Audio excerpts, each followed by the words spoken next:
నమస్తే, welcome to Andhraprabha. నేను మనస్విని. గుంటూరు ప్రభుత్వ ఆసుపత్రి పేరును ఒకప్పుడు పేదల వైద్య దేవాలయం అనేవారు.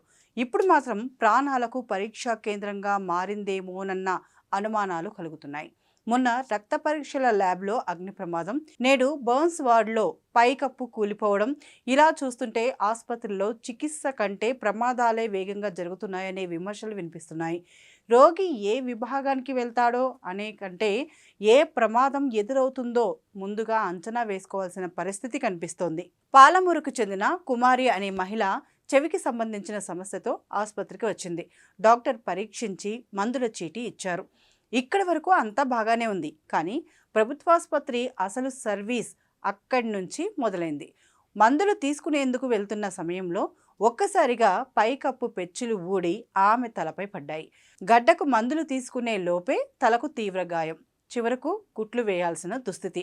రోగం ఒకటి, ఆసుపత్రి బోనస్గా ఇచ్చిన గాయం మరొకటి అన్నట్లయింది. ఇది సాధారణ సంఘటన కాదని రోగుల బంధువులు మండిపడుతున్నారు. ఆసుపత్రి అంటేనే రోగాలు తగ్గించే ప్రదేశం, కానీ అక్కడే పైకప్పులు కూలిపోతే ఇక రోగులు ఎవరిని నమ్మాలి? ఆసుపత్రి గోడలు, పైకప్పులు ఎప్పుడెప్పుడు ఊడి పడతాయో అన్న భయంతో రోగులు టెన్షన్ పడుతున్నారు.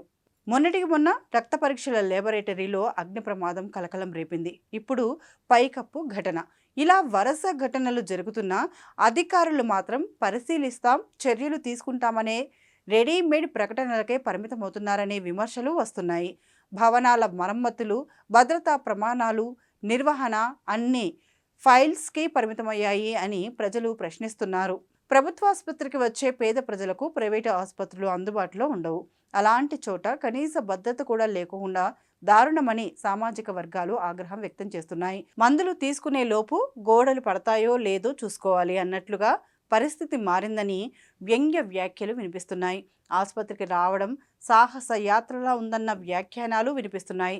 ఇప్పటికైనా అధికారులు మేల్కొని భవనాల పరిస్థితిపై సమగ్ర తనిఖీలు చేసి రోగుల ప్రాణాలకు భరోసా కల్పించాలని ప్రజలు డిమాండ్ చేస్తున్నారు.